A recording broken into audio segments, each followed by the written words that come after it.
2021 को अलविदा कहकर 2022 में हम जा चुके हैं और इस साल क्वाइट मेमोरेबल ईयर रहा है सिक्किम के लिए। इस साल हमें प्रोटेस्ट काफी हाईलाइट में देखने को मिले, पर आज का हमारा डिस्कशन ये है कि क्या ये प्रोटेस्ट का कोई पॉइंट है, क्या लोगों को अपने डिमांड्स या राइट्स मिल रहे हैं ये सब करके, या फिर it's just an illusion of democracy. नमस्कार सब जनरल लाइन, मेरा नाम है समीर छेत्री और आप देख रहे हैं विचार।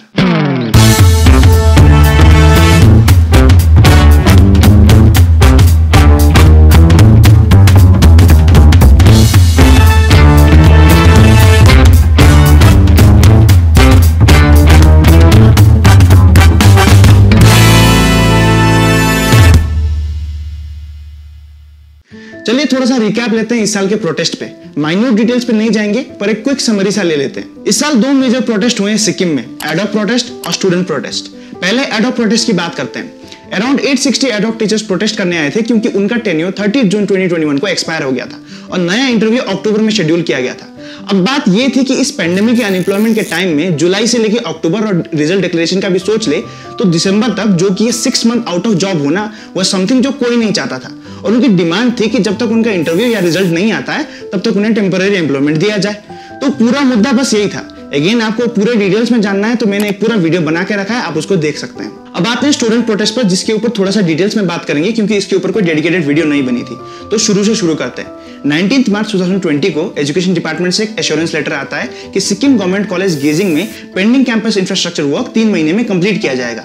ये एश्योरेंस था in response to the demand कि 11 साल से बस एक लाइब्रेरी, गर्ल्स हॉस्टल और गेस्ट हाउस ही बना था गेजिंग कॉलेज में। पर दिसंबर 2020 तक भी हमें कोई प्रोग्रेस देखने को नहीं मिलती। स्टूडेंट का कहना था कि हम समझते हैं कि पैंडेमिक की वजह से लेट हो रहा है, पर सिक्किम में बाकी जगह सितंबर से कंस्ट्रक्शन शुरू हो चुकी थी, पर बस कैंपस का वर्क शुरू नहीं हुआ था।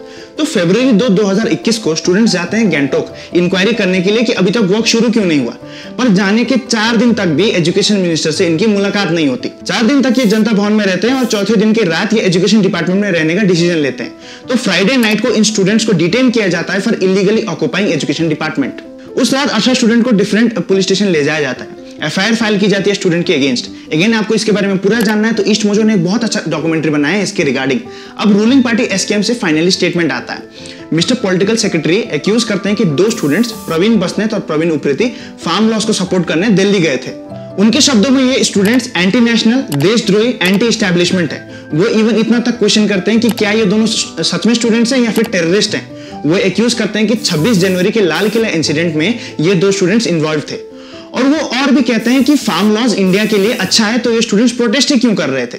फिर 4 स्टूडेंट्स प्रवीण बसनेत, प्रवीण उप्रेती, लोकनाथ छेत्री और नकुल शर्मा को कॉलेज से एक्सपेल किया जाता है फॉर इनडिसिप्लिनरी एक्शन। ये 4 स्टूडेंट्स को आईपीसी के सेक्शन 341, 448, 452, 353, 186 एंड 34 में बुक किया जाता है। हाईकोर्ट ने कुछ दिन पहले स्टूडेंट्स को ये सब चार्जेस से बरी कर दिया और स्टूडेंट्स के मोशन पे स्टेटमेंट निकाला। अब इस होल स्टूडेंट सिचुएशन की सच्चाई ये है कि स्टूडेंट्स बस फ्रीडम ऑफ स्पीच और फ्रीडम ऑफ एक्सप्रेशन को एक्सरसाइज कर रहे थे, which is guaranteed under article 19A of Indian constitution.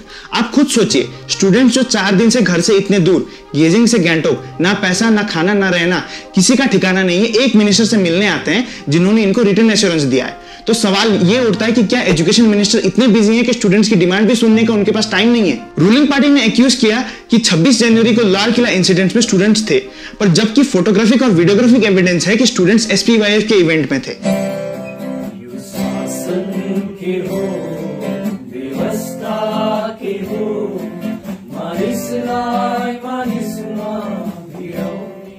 बात यह है कि मिनिस्टर्स अपने पोस्ट का पावर नहीं समझ रहे। जब आप एक डिग्निफाइड पोस्ट में होते हो तो आपके बातों का बहुत बड़ा वेट रहता है। मैं कोशिश करता हूं कि किसी का नाम ना लूं, but when you are the political secretary to the chief minister, your words have serious consequences and implications. Terrorist का लेबल देना एथिकली और मोरली तो गलत है ही, पर आप जिसको एक्यूज कर रहे हैं उसके लिए भी ये डेंजरस है। 4 में से किसी भी स्टूडेंट्स को, मुझे कहना तो नहीं चाहिए, पर मैं या कोई भी इनको मार सकता है और ये कह सकता है कि it was act of self defence against a terrorist, और ये टोटली लीगल होगा। और इंटरेस्टिंग चीज ये है कि मिस्टर पॉलिटिकल सेक्रेटरी का कहना था कि फार्म लॉज इंडिया के लिए अच्छा है और स्टूडेंट्स को उसे सपोर्ट नहीं करना चाहिए था, पर आज फार्म लॉज वापस हो चुके हैं। तो क्वेश्चन ये था कि मिस्टर पॉलिटिकल सेक्रेटरी अपने लगाए हुए सारे एलिगेशंस के लिए माफी मांगेंगे। पर अभी पता चल रहा है कि मिस्टर पॉलिटिकल सेक्रेटरी कह रहे हैं कि उन्होंने एंटी नेशनल, एंटी एस्टैब्लिशमेंट ऐसा कुछ कमेंट तो किया ही नहीं है, इसलिए वो माफी भी नहीं मांगेंगे। सर तपाईले के स्टुडेन्ट्सहरुलाई पनि देशद्रोही नै भन्नु भएको हो यो प्रोटेस्ट जसले जनाउँदैछ अहिले? मैले स्टुडेन्टलाई भनेको छुइनँ। मैले स्टुडेन्टलाई त भाइ बहिनी हाम्रो प्यारो आदरणीय भाइ बहिनीहरू, स्टुडेन्टहरू कसरी देशद्रोही हुन सक्छ? स्टुडेन्टहरू कुनै पनि एंगलबाट देशद्रोही होइनन्। उनीहरू त विद्या आर्जन गर्दै गर्ने देशको भोलिको हाम्रो स्टारहरू हो। गेजिङ कलेज भएन, गेजिङ कलेज बनाऊ भन्नेहरू विद्यार्थीहरू हुन् कि जे कुरा पनि को पनि विरोध गर्ने रिएक्सनिस्टहरू हुन्, एन्टी इस्टाब्लिसमेन्ट माइन्ड भएका व्यक्तिहरू हुन् अथवा प्रतिज्ञावादीहरू हुन्? आफूले आफूलाई परिचय दिन सक्नुपर्छ। आज यी तीनै भाइहरू हुन्, विद्यार्थी भन्दिनँ म उहाँहरूलाई। रिजल्ट के भयो भन्नुहोस् त? 26 जनवरीको दिन यस्तै तत्त्वहरूले इन्डियाको झण्डा लालकिल्लाबाट झारेर देशद्रोही काम गर्यो। देशद्रोही काम गर्नेमा यिनीहरू हेर्नुहोस् है, यहाँ हेर्नुहोस्। आज म जिम्मेवारीपूर्वक काम गर्दैछु। भारत सरकार के इंटेलिजेंस विंग से यहाँ सिक्किम क्रांतिकारी मोर्चा जो सत्ता में है, जिम्मेवारी पूर्वक विनती करता हूं, रिक्वेस्ट करता हूं कि इन लोगों के ऊपर भी जांच करें, क्योंकि ये लोग भी सिक्किम से फार्मर्स बिल के प्रोटेस्ट में सिंधु बॉर्डर में जाके बहुत लंबा चौड़ा भाषण दिया था और हिंसा करने के उकसाने वाले शब्दों का इन लोगों ने प्रयोग किया था। जिम्मेवारी के साथ बोल रहा हूं, ये लोग 26 जनवरी के हिंसा में इन्वॉल्व तो नहीं है। इन लोगों के बैकग्राउंड को, इन लोगों को फंडिंग कौन कर रहा है? दिल्ली जाने आने का खर्च किसने दिया? कहीं ये लोग देशद्रोही संगठन से जुड़ा हुआ तो नहीं है? क्योंकि ये लोग हर चीज का विरोध करता है। इंडिया में वही हर चीज का विरोध करता है जो इंडिया विरोधी है। हिपोक्रेसी की भी सीमा होती है। आज से स्टूडेंट्स के बारे में बात नहीं करेंगे। ये जो 2 प्रोटेस्ट हुए हैं उसमें आपको एक कॉमन पैटर्न दिखाई देगा और आज हम इस वीडियो के थ्रू उसको हाईलाइट करने की कोशिश करेंगे। उससे पहले 1-2 लॉजिकल फैलेसी समझ लेते हैं जो हमको ये कॉन्सेप्ट समझने में थोड़ा मदद करेंगे। एड होमिनम लॉजिकल फैलेसी एक लैटिन वर्ड है जिसका मीनिंग है अटैक द मैन। मतलब आप सवाल का जवाब देने के बजाय आप सवाल पूछने वाले पे अटैक करेंगे, उसके पर्सनल लाइफ पे टिप्पणी कर देंगे, उनके रहने पहने पर कमेंट कर देंगे ताकि पब्लिक का ध्यान उस मुद्दे से हटकर उस इंसान पे हो जाए। और जब वो इंसान कुछ भी डेटा या फैक्ट से आर्गुमेंट करेगा तो उसके ऊपर लोग ट्रस्ट नहीं करेंगे। ये तब होता है जब किसी के पास लॉजिकल आर्गुमेंट नहीं होता है, तब वो पर्सनल अटैक करने लग जाएगा, आपको गाली देने लग जाएगा और कभी-कभी आपके ऊपर फिजिकल अटैक्स भी करने लग जाएगा। एक एग्जांपल लेते हैं। एक बंदा कहता है भाई तुझे पता है सिगरेट पीने से कैंसर होता है, तो दूसरा बंदा कहता है तू तो पीता भी नहीं है इसलिए तू बात भी मत कर। अब इस स्टेटमेंट का पहले आर्गुमेंट से कोई लेन देन नहीं है। फर्स्ट आर्गुमेंट है कि सिगरेट से कैंसर होता है, पर दूसरा बंदा का काउंटर यह है कि सिंस वो बंदा पी नहीं रहा है तो उसका आर्गुमेंट इनवैलिड है। तो दूसरे बंदे ने पहले बंदे के आर्गुमेंट को इसलिए इनवैलिड बोल दिया जस्ट बिकॉज उसका पर्सनल चॉइस है कि वो सिगरेट नहीं पीता है। दूसरा है straw man logical fallacy. Straw man logical fallacy distract करने के लिए यूज की जाती है। यहां पे किसी भी आर्गुमेंट को ओवर सिंप्लीफाई करके अपने लैंग्वेज में प्रेजेंट किया जाता है। बेसिकली आप किसी के आर्गुमेंट को तोड़ मड़ोड़ के अपने हिसाब से बता दो तो वो हो जाएगा स्ट्रॉमैन लॉजिकल फैलेसी।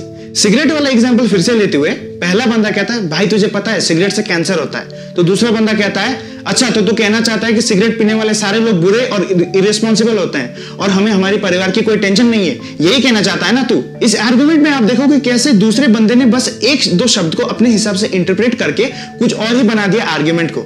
यह है स्ट्रॉमैन लॉजिकल फैलेसी। अगर आपको और भी जानना है इस लॉजिकल फैलेसीज के बारे में तो मैंने डिस्क्रिप्शन में लिंक छोड़ के रखा है। अभी आते हैं हमारे टाइमलाइन में और देखते हैं कि ये सब फैलेसीज हमारे आज के पॉलिटिकल सिनेरियो में कैसे मिल रहे हैं। एडॉक प्रोटेस्ट का देखते हैं। एडॉक प्रोटेस्ट शुरू होता है, ये मोमेंटम गेन करता है और ये और ज्यादा मेन स्ट्रीम होता है और मीडिया इसको रिपोर्ट करती है। अब गवर्नमेंट ऑफिशियल के ऊपर प्रेशर पड़ जाता है क्योंकि उनको कुछ स्टेटमेंट निकालना है इसके रिगार्डिंग, पर ये 1 हफ्ता और रुकते हैं। अब ये प्रोटेस्ट का समर्थन ओपोजिशन पार्टीज करते हैं और इसी का इंतजार गवर्नमेंट ऑफिशियल्स कर रहे होते हैं। अब जब मीडिया उनसे पूछती है कि आपका क्या कहना है इस प्रोटेस्ट के बारे में, तो वो कहते हैं देखिए ये प्रोटेस्ट अब एक पॉलिटिकल मैटर हो चुका है इसलिए हम इस पे स्टेटमेंट नहीं दे सकते। अब प्रोटेस्टर्स का कहना है कि वो 8 इयर्स रेगुलराइजेशन पॉलिसी को सपोर्ट करते हैं, पर जब तक उनका इंटरव्यू नहीं होता तब तक उन्हें टेम्पररी एम्प्लॉयमेंट दी जाए। अब गवर्नमेंट ऑफिशियल्स स्टेटमेंट देने से रहे तो मिस्टर पॉलिटिकल सेक्रेटरी आके स्टेटमेंट देते हैं। अब यहाँ पे हमें स्ट्रॉमैन लॉजिकल फैलेसी देखने को मिलेगी। वो प्रोटेस्टर्स की डिमांड को ओवर सिंप्लीफाई करके एक वर्ड पकड़ते हैं 8 इयर्स रेगुलराइजेशन पॉलिसी और कहते हैं अच्छा तो आपको 8 इयर्स पॉलिसी पसंद नहीं है तो चलिए हम वापस ले रहे हैं ये पॉलिसी। अब प्रोटेस्टर्स के बीच भी डिवाइड क्रिएट होता है। एक ग्रुप निकालता है पीसफुल रैली कहते हुए कि we support new policy,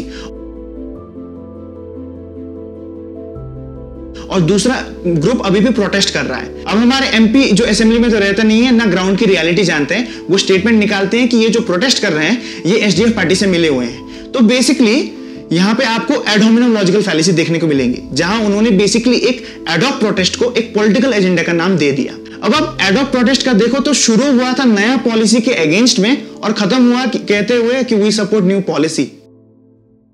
student protest का देखते हैं। आप कैंपस इंफ्रास्ट्रक्चर की मांग करते हैं स्टूडेंट्स, रिटर्न एश्योरेंस आता है पर कैंपस नहीं बनता। फिर स्टूडेंट्स गैंगटॉक पहुंचते हैं जहां उनको डिटेन किया जाता है। अब मिस्टर पॉलिटिकल सेक्रेटरी स्टेटमेंट देते हैं कि ये स्टूडेंट्स एंटी नेशनल और टेररिस्ट हैं। फिर से यहां हमको एड होमिनम लॉजिकल फैलेसीज देखने को मिलती हैं, जहां मिस्टर पॉलिटिकल सेक्रेटरी सिचुएशन के रिगार्डिंग स्टेटमेंट ना देके स्टूडेंट के पर्सनल आइडियोलॉजीज पर अटैक कर रहे हैं, उन्हें एंटी नेशनल, एंटी एस्टैब्लिशमेंट, देशद्रोही और टेररिस्ट तक बुला रहे हैं। अब यहां पे हमको स्ट्रॉन्ग एंड लॉजिकल फैलेसीज भी देखने को मिलती है, जहां मिस्टर पॉलिटिकल सेक्रेटरी कंक्लूजन निकालते हैं कि सिंस ये स्टूडेंट्स फार्मर प्रोटेस्ट को भी सपोर्ट करने गए थे और अब ये कॉलेज प्रोटेस्ट भी कर रहे हैं, ये टेररिस्ट और प्लांटेड एंटी एस्टैब्लिशमेंट भी हैं। स्टूडेंट्स को फिर कॉलेज से एक्सपेल किया जाता है। अब इंटरेस्टिंगली आप देखो तो शुरू हुआ था ये प्रोटेस्ट भी कैंपस इंफ्रास्ट्रक्चर के अराउंड, लेकिन अब हो गया कि स्टूडेंट को रीइंस्टेट किया जाए कॉलेज में। तो रियल मोटिव से ये पूरा भटक गया है प्रोटेस्ट। इन दोनों प्रोटेस्ट में आप देखो कि प्रोटेस्ट शुरू होने का रियल मोटिव कभी पूरा ही नहीं होता और प्रोटेस्ट कुछ और टॉपिक पे डाइवर्ट हो जाता है। ये तो मैंने बस दो बताए हैं, पर इतने ज्यादा लॉजिकल फैलेसीज और डर्टी गेम किया जाता है कि पब्लिक को कभी पता ही नहीं चलता कि प्रोटेस्ट शुरू किस लिए हुआ था, क्या हो रहा है और प्रोटेस्ट एंड कैसे हुआ। मेरे हिसाब से ये दोनों प्रोटेस्ट शुरू होने से पहले ही इसको रोका जा सकता था। एक छोटा सा डिमांड था जिसको फुलफिल करना उतना मुश्किल नहीं था। जो गवर्नमेंट 8 इयर्स के बाद रेगुलराइजेशन दे सकती है, क्या वो 2 महीने का टेम्पररी एम्प्लॉयमेंट नहीं दे सकती थी? और स्टूडेंट्स से मिलकर कॉलेज इंफ्रास्ट्रक्चर के डेवलपमेंट में देरी क्यों हो रही है उसके ऊपर डिस्कस पहले ही कर लेते तो ये प्रोटेस्ट शायद होता ही नहीं। रूलिंग पार्टी अपने आप को बुरे लाइट में दिखा क्यों रही है ये समझ ही नहीं आ रहा है। सेंटर की गवर्नमेंट बीजेपी का देखे तो पीएम मोदी सबके नजर में बहुत अच्छा इमेज मेंटेन करके रखे हैं और पब्लिक परसेप्शन यही है कि पीएम मोदी बहुत अच्छे हैं, बस नीचे के मिनिस्टर्स और एमएलए ही बेकार हैं, क्योंकि एमएलए और मिनिस्टर्स ही वो लोग हैं जो पब्लिक में स्टेटमेंट देते हैं जो लोगों को पसंद नहीं आता।